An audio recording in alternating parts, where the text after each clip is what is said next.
In 2014, I created a doll inspired by the Blue Fairy from Pinocchio. I had only been making dolls for about 2 or 3 years, and I was casting them in the basement of my Brooklyn apartment. I didn't know a lot about sewing at the time, so to take this photo, I just tied a bunch of tulle and organza around her waist and just kind of moved it around until it was in a shape of a dress that I liked. For whatever reason, this doll and her silhouette have always kind of stood out to me as a milestone in my evolution as a doll maker. So when I was asked to do a limited edition of 16 dolls for the 2020 Modern Doll Collectors Convention, I decided to use this early version of the Blue Fairy doll as my muse. The long flowing hair, of course, is a nod to the Blue Fairy, as well as to my favorite element of water. For her dress, I wanted it to be light, airy, and whimsical, but also big, dramatic, and high fashion. You know, something I imagine a fairy to be wearing. And I chose peach as the color because I'm obsessed with peach right now. I'm really happy with how the design turned out. I think she has a lot of the elements of the Blue Fairy that I loved, but updates them and becomes her own creation.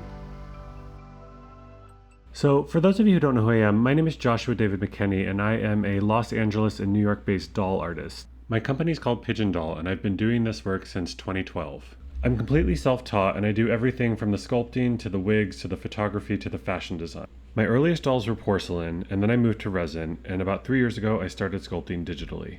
After a sculpt is finished, it's printed and then sent to a casting studio where it's reproduced in a high-quality resin.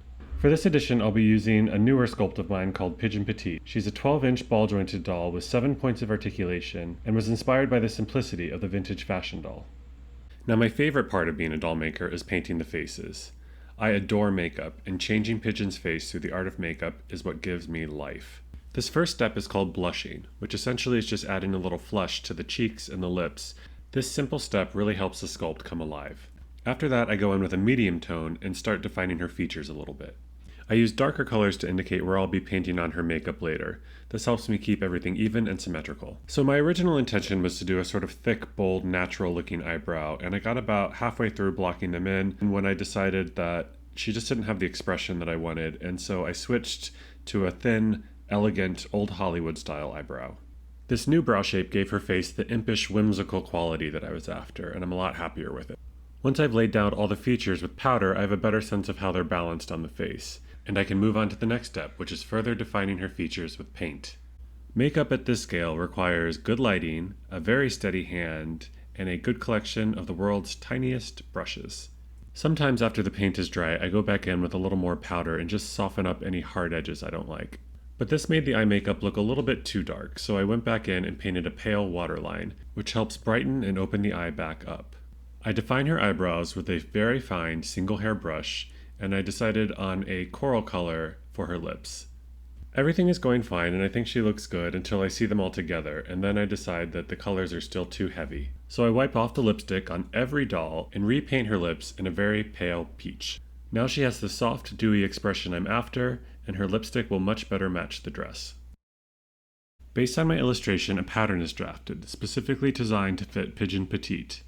We chose to use 2 different types of tulle just to give the dress a little bit more dimension. The pattern is pinned down to the fabric and then carefully cut out, ensuring that each layer of the skirt is the same size. The top of each skirt is then run through the machine with what's called a gathering stitch, which is then pulled. Once gathered at the appropriate volume, the skirts are all stitched together and then attached to the bodice. The full look contains 2 layers, an underlayer which is a foundation garment and provides the main structure of the dress, and then the outer layer, which is shorter, wispier, and gives the silhouette its distinctive wing shape. Of course, the 2 pieces can be worn separately, but together you really get the full impact of the silhouette. I'm so happy with how this edition came together. I think she's just so beautiful, and she gives me a lot of nostalgia for the dolls that I grew up wanting in the 80s and the 90s. I'll just leave you here with some footage of the doll spinning so you can take in how all the elements came together to create this very special doll.